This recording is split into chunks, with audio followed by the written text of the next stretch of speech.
Gobloknya kayak mana ini Pak Prabowo Subianto? Ayolah Pak, makzulkan aja ini orang gak jelas ini. Ayo DPR, makzulkan ini.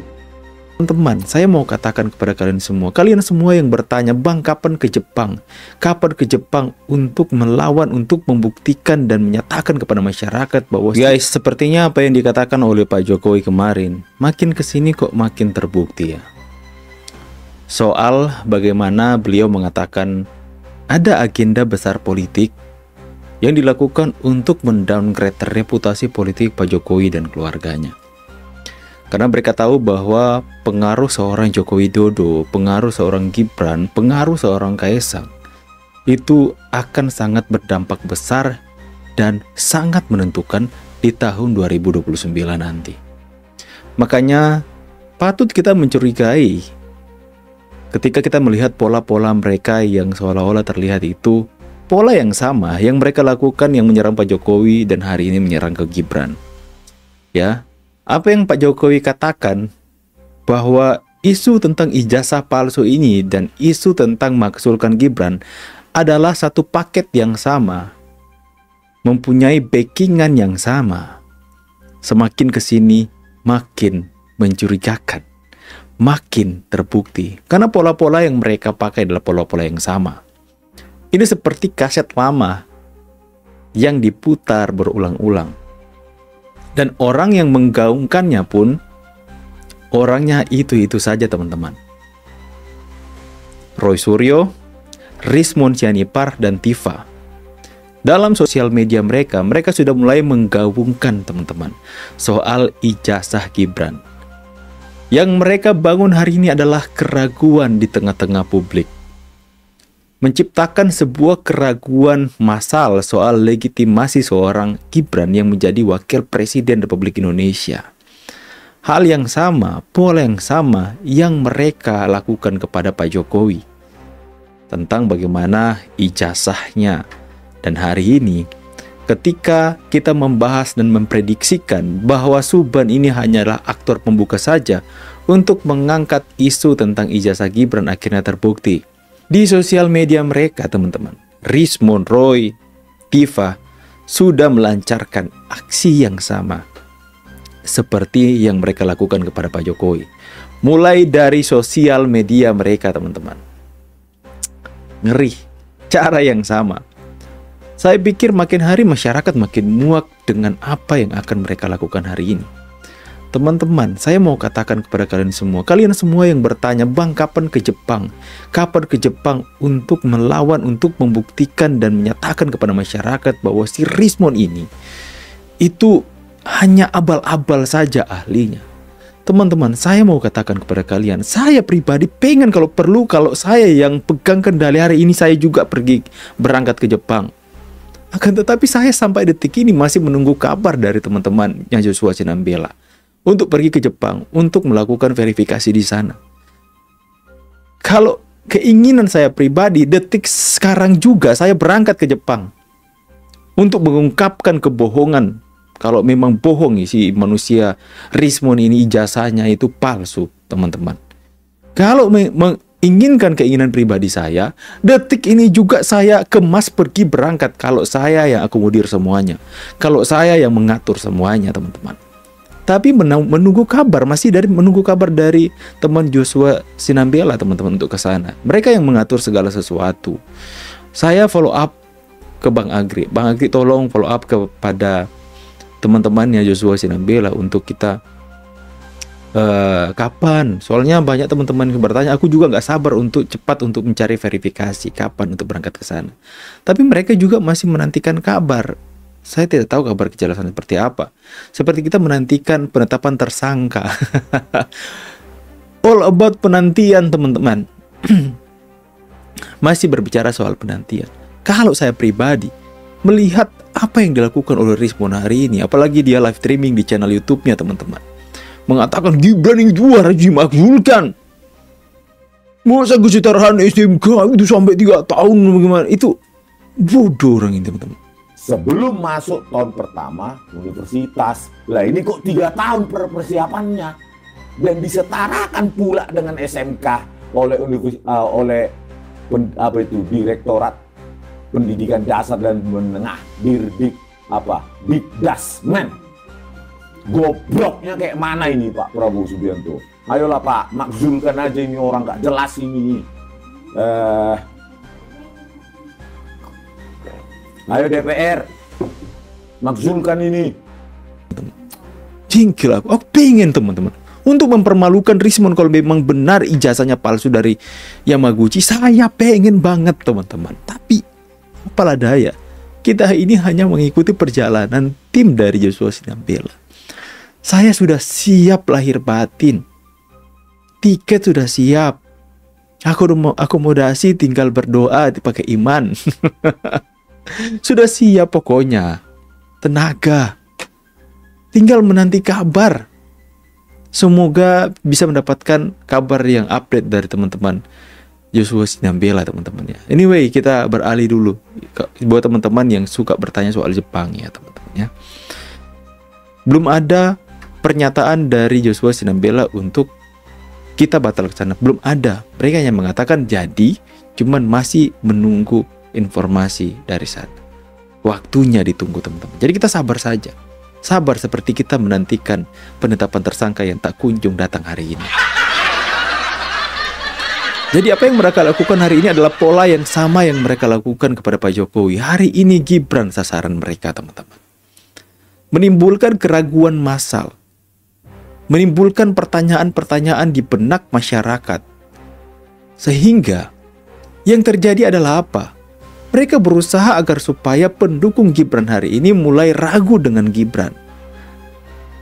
Mereka mungkin takut melihat laporan-laporan yang Gibran lakukan di sosial medianya, dia upload kunjungan kerja, melihat bagaimana masyarakat itu bercengkrama dengan Gibran, melihat bagaimana antusias masyarakat ketika Gibran berkunjung ke daerah mereka.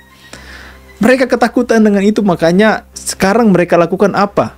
Mereka serang reputasi Gibran dengan cara mempertanyakan soal ijazah, sama yang mereka lakukan dengan Pak Jokowi. Dan polanya sama.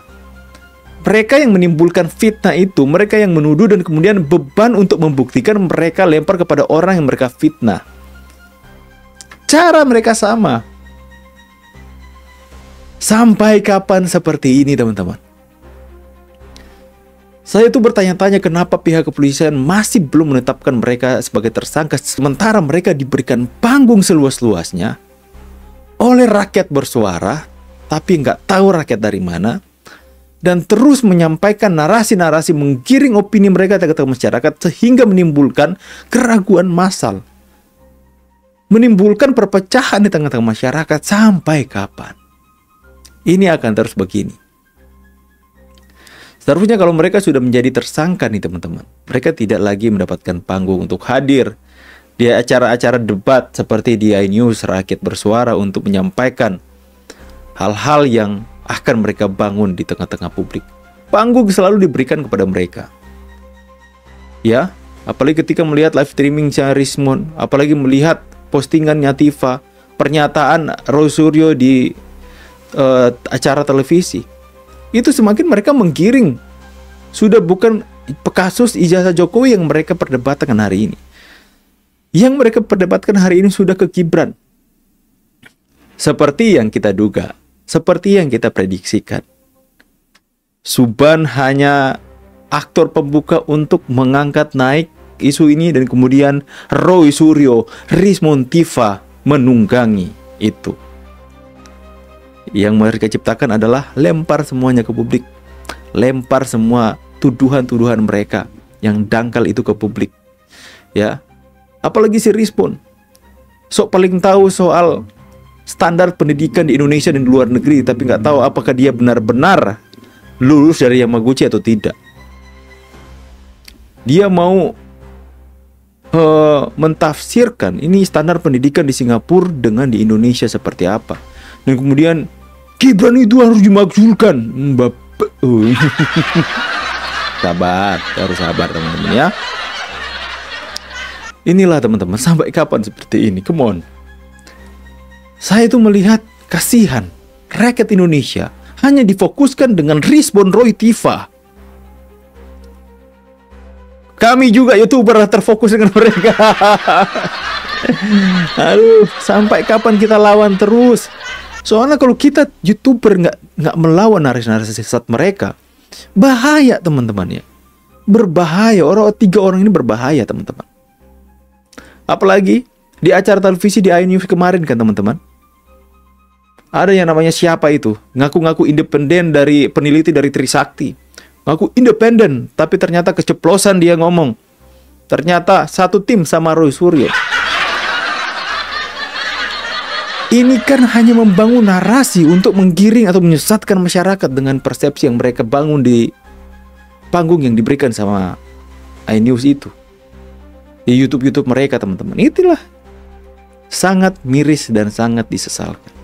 Pola yang sama mereka lakukan.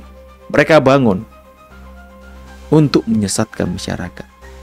Pertanyaannya, kapan mereka menjadi tersangka? Kenapa seolah-olah ini berlarut-larut? Itu yang menjadi pertanyaan saya. Dan saya berharap tim dari Pak Joshua Sinambela cepat untuk mendapatkan informasi agar supaya kita bisa melakukan verifikasi di Jepang. Itu harapan saya teman-teman ya. Akan tetapi kita sudah melihat pola mereka, sudah melihat langkah awal mereka, sama dengan langkah yang mereka lakukan kepada Pak Jokowi. Ya, 3 orang ini sudah bergerak untuk menyerang Gibran hari ini. Makanya kalau kita diam saja, kalau kita nggak lawan narasi mereka, ini akan berlarut-larut juga sampai kepada ijazah Gibran yang akan mereka angkat.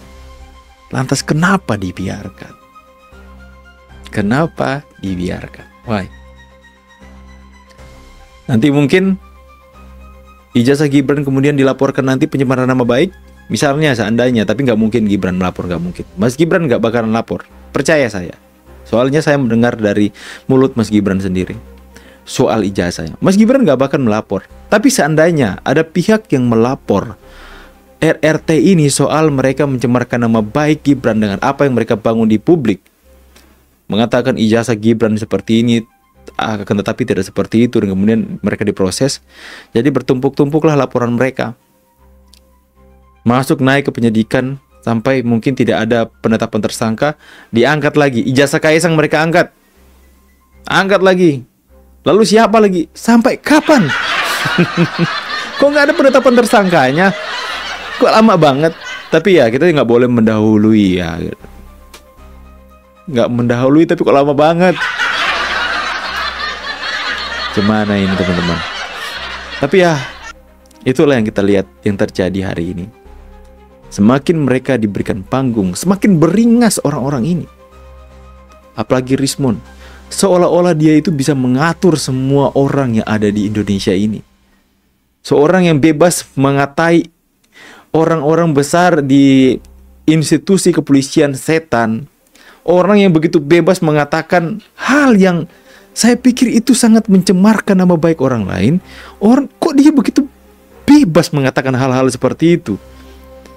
Kenapa Rismon nggak diproses?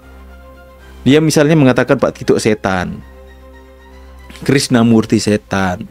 Dia mengatakan institusi kepolisian seperti ini, seperti itu, sampai ke institusinya.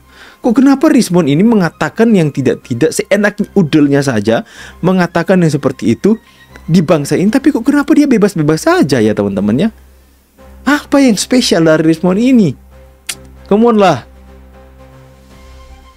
Saya pikir kita tunggulah teman-teman. Minggu ini hampir saja berlalu. Minggu depan, nanti minggu ini kita bilang kita tunggu saja minggu ini. Minggu ini lewat udah. Minggu depan kita bilang lagi kita tunggu aja minggu depan.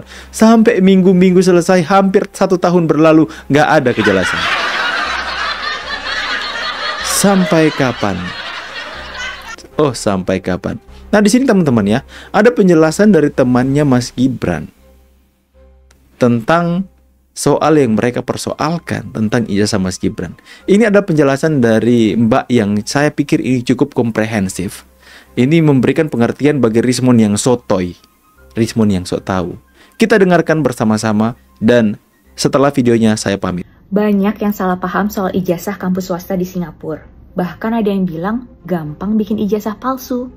Padahal Singapura itu salah satu negara yang paling ketat soal pendidikan. Nah, aku bakal jelasin cukup panjang, mohon disimak ya. Kita mesti paham basicnya dulu. Sistem pendidikan Indonesia dan Singapura itu beda, karena memang Singapura jajahan Inggris, kalau di Indonesia jelas. Jenjang pendidikannya itu SD, SMP, SMA. SD 6 tahun, SMP 3 tahun, SMA 3 tahun, di total 12 tahun. Tapi kalau di Singapura, agak beda nih. Jadi, kalau di Singapura itu ada yang namanya primary school 6 tahun. Kemudian selanjutnya, pas primary school itu ada tes yang namanya PSLE test. Di situ untuk ngebedain antara kita akan masuk secondary school yang express atau secondary school yang biasa. Kalau secondary school yang express itu 4 tahun. Dari situ aja udah beda ya. SMP SMA 6 tahun, tapi di sini di Singapura secondary school express itu 4 tahun. Kalau secondary school yang biasa itu 4 plus 1 tahun, jadi total 5 tahun. Yang jalur biasa pun aja udah beda, bukan 6 tahun tapi 5 tahun. Di situ udah jelas bedanya kan? Nah, anggaplah masuk ke secondary school yang express, cuma 4 tahun masa belajarnya. Di situ nanti ada tes lagi. Apakah di secondary express itu kita bisa lanjut ke junior college yang masa belajarnya cuma 2 tahun atau lanjut ke politeknik yang masa belajarnya 3 tahun. Kalau masuk ke junior college itu akan mempermudah untuk masuk ke university. Nah, universitas negeri di Singapura itu sedikit banget. Antara lain kayak NTU, NUS, SMU, SUSS, dan beberapa lah, bisa di googling sendiri nanti. Nah, kemudian yang masuknya politeknik itu politeknik itu setingkat diploma ya. Biasanya masuknya itu nanti ke university private, ke kampus swasta. Nah, kampus swasta di Singapura ada banyak banget. Dari yang model ruko-ruko atau kampusnya di mall, bahkan sampai ada yang punya gedung sendiri. Nggak jarang mahasiswa asing dari luar Singapura yang mau pindah pendidikannya ke Singapura, mereka pindah itu sejak lulus SMP. Kenapa? Karena kalau lulus SMP akan lebih mudah buat mereka untuk ikut ujian O-level. Jadi mereka bisa dapat kesempatan untuk masuk ke junior college. Dibandingkan mereka yang baru masuk setelah lulus SMA, itu biasanya hitungannya udah telat. Pasti nanti akan ada gap umur dengan teman-temannya. Gitu ya. Nah, biasanya yang lulusan SMP ini begitu masuk ke Singapura akan ada kelas penyetaraan dulu, kelas persiapan buat masuk ke ujian O-level itu yang buat masuk junior college. Kalau misalnya lolos ya bisa lanjut ke junior college dan lanjut ke universitas negeri di Singapura. Kalau enggak ya berarti dia akan masuk ke politeknik dan masuknya ke private university atau universitas swasta. Dan perlu digarisbawahi, kampus swasta di Singapura itu nggak bisa sembarangan ngasih ijazah. Jadi sistem pendidikan di Singapura itu ketat banget. Di sini tuh diawasi sama CPA. CPA itu Committee for Private Education dan punya lisensi EduTrust. Jadi jangankan masalah ijazah ya, masalah presensi, kehadiran di kelas aja tuh ketat banget. Apalagi kalau mahasiswa asing yang datang ke Singapura pakai student visa atau student pass, itu kan tujuannya memang untuk belajar.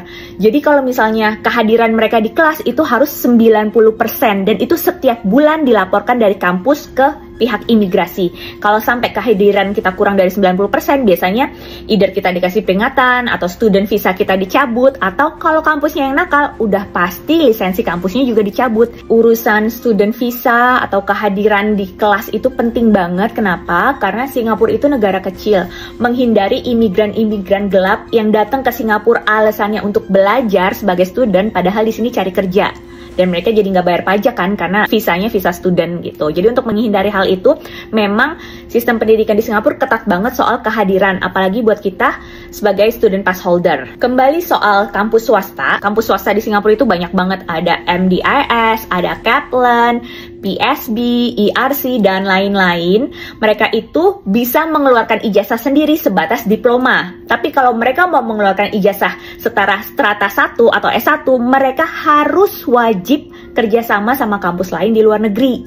Jadi, gelarnya itu resmi dari kampus rekanan di luar negeri, dan ijazahnya itu memang ada logo kampus rekanannya itu yang mengeluarkan. Aku kasih contoh, kalau ini yang MDIS ya. MDIS di sini bisa ngeluarin dengan logo MDIS tapi setingkat diploma aja. Itu. Kalau untuk yang strata 1, karena kebetulan aku jurusan komunikasi dan kampus rekanan MDIS-nya itu adalah University of Sunderland, logonya di sini University of Sunderland aja. Dan di sini aku second class honor first division. Aku jelasin ya, karena di sini agak beda dengan IPK di Indonesia. IPK di Indonesia itu kan paling tinggi 4, sedangkan kalau internasional itu GPA-nya masih ada 4,20. Jadi, klasifikasi gelar di luar negeri itu ada beberapa tingkatan. Yang pertama itu First Class Honor. Itu GPA-nya setara 3,6 sampai 4,2. Di situ beda ya. Kalau Indonesia itu setara 3,7 sampai 4 untuk First Class Honor. Yang kedua itu ada Second Class Honor Grade 1 atau Upper Second. Itu GPA-nya setara 3,08 sampai 3,67. Kalau sistem IPK di Indonesia itu setara 3,3 sampai 3,6. Nah, yang ketiga itu Second Class Honor Grade 2 atau Lower Second. Kalau GPA-nya itu setingkat 2,48 sampai 3,07. Kalau versi IPK Indonesia itu setara 2,7 sampai 3,2. Kemudian yang terakhir itu sekedar pas. Itu GPA-nya 2 sampai 2,47, kalau IPK Indonesia itu setara 2 sampai 2,6. Nah, soal gelar nih, untuk pendidikan setara strata 1 di luar negeri itu yang umum adalah BA dan BSc. BA itu Bachelor of Arts untuk ilmu-ilmu terapan kayak seni, kemudian komunikasi, arts itu gelarnya BA. Kemudian BS atau BSc, Bachelor of Science untuk ilmu-ilmu pasti, contoh matematika, fisika, kimia, itu gelarnya dapat BS atau BSc. Itu tergantung kampusnya ya, bisa pakai gelar BS atau BSc. Nah, kemudian kalau jurusan marketing gelarnya apa ya? Nah, ini juga tergantung kampusnya. Jadi marketing itu terbagi jadi 2. Marketing yang lebih ke strategi, lebih ke komunikasi, itu dia gelarnya BA, Bachelor of Arts. Tapi marketing yang lebih ke ekonomi, statistik, atau ilmu-ilmu pastinya itu lebih ke Bachelor of Science. Nah, untuk kita tahu kampus itu gelarnya BA atau BSc, tinggal dibuka website kampusnya. Jadi hampir semua kampus yang punya website itu tinggal dibuka, di situ nanti ada modulnya. Karena orang kalau mau kuliah, mau daftar, mereka akan cari tahu dulu kan nanti akan belajar apa. Nah, biasanya di situ dicantumin, oh jurusan marketing di Universitas Bradford misalnya, lulusannya akan mendapat gelar Bachelor of Science karena modul pembelajarannya ini loh. Jadi daripada bergosip, buka aja website kampusnya. Lihat sendiri modul yang dipelajari apa. Untuk kampus MDIS sendiri, MDIS itu adalah salah satu kampus tertua swasta di Singapura. Karena zaman dulu belum banyak kampus swasta di Singapura. Keunggulannya adalah dia punya gedung sendiri. Karena nggak semua kampus swasta punya gedung sendiri. Dan ingat, catat, nggak semua universitas swasta di Singapura punya gedung sendiri, apalagi punya asrama mahasiswanya sendiri, kayak gitu. Nah, bisa terbukti dari tahun 1952 sampai sekarang MDIS tetap berdiri, itu berarti kredibel dan tidak menyalahi aturan. Jadi nggak mungkin yang namanya MDIS itu mengeluarkan ijazah palsu. Apalagi sistem pendidikan di Singapura kan ketat banget tuh. Soal accent dan logat orang dalam berbahasa Inggris itu beda-beda. Karena pertama, nggak semua orang beruntung untuk bisa sekolah di sekolah internasional yang bisa belajar langsung American accent atau British accent. Yang kedua, jangankan bahasa Inggris yang bahasa kedua gitu. Kita aja yang lahir dan besar di Indonesia, punya bapak dan ibu Indonesia, logat kita macem-macem. Kita sering dengar kan ada orang berbahasa Indonesia dengan logat Jawa, logat Batak, logat Makassar. Bahkan kita tuh bisa bedain kalau bahasa Indonesia orang itu tuh logat Timur. Jadi jangankan yang bahasa Inggris yang bukan bahasa kita sendiri gitu. Bahasa Indonesia aja logatnya macem-macem. Jadi stop menghujat orang cuma gara-gara perbedaan cara berbahasanya, perbedaan cara berbicaranya, apalagi menghujat seseorang karena jenjang pendidikannya yang kita sendiri nggak tahu kalau ternyata memang ada perbedaan sistem. Jadi kalau ada tuduhan atau gosip-gosip soal ijazah dari Singapura itu palsu, mohon di cross check dulu. Karena Singapura itu ketat banget soal sistem pendidikannya. Apalagi di sini yang namanya korupsi atau suap itu tuh hampir nggak mungkin karena hukumnya seketat itu. Jadi sebelum kita bersuara, ada baiknya kita cari tahu dulu, cari informasi yang kredibel, barulah kita menyampaikan. Dan nggak perlu ngotot, nggak perlu ngegas, karena orang berpendidikan biasanya tenang. Jadi segitu dulu penjelasan dari saya. Kurang lebihnya mohon maaf. Dan kalau ada teman-teman yang ingin menambahkan silahkan. Itu aja dulu. Bye-bye, salam damai.